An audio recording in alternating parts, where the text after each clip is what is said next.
El Bureau of Fire Protection o BFP ta continúa el hondo investigación acerca del causa del quema ali na kalarian del otro día.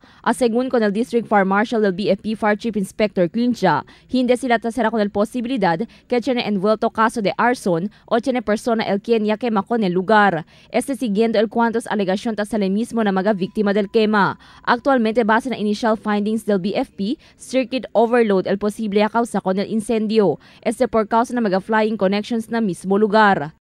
As to the investigations, mucho allegations as arson.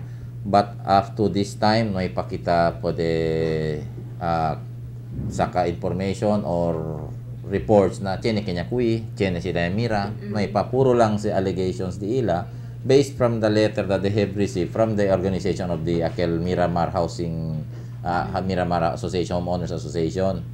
So, tanbang sila kunakel. But as of now, initially, the Amon investigation mas heavier el chances of circuit overload because most of the structures sa mga casa tiene kuryente pero from flying connections, meaning they got their line or power source ila na un casa que legitimate some cell consumer. No hay según fuerte evidencia el que aparece este mga tiempo, tadale mira con el caso de arson ya ocurrió na incidente. Base de records del BFP, tali según na 900,000 el valor de destrozo, con 80 mga estructura el que afecta, mayoría hecho de light material. Mientras tanto, ayer otro incidente de quema también el que ocurrió alina un bakery na Tetuan. Gasul según el razón, porque ya tiene quema na lugar con más o menos 600,000 valor de destrozo.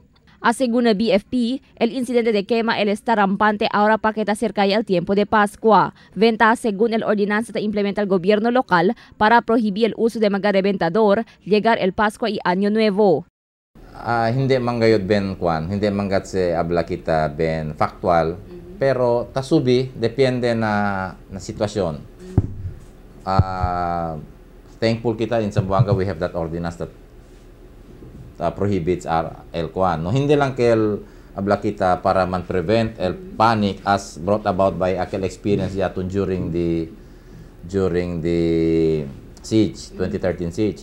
Pero para kanamong kel ben pabor kel we are very happy nga tiene kel ansina because it helps a lot na fire prevention sinway mga fireworks or mga pyrotechnics alitan kwan, firecrackers ba. Aviso del BFP na publiko, amo para asegura con el mga luces de Pascua ta compra. Evita según compra mga substandard luces de Pascua, siendo el puede causa incendio de quema. Crystal Angonia, Dateline Zamboanga.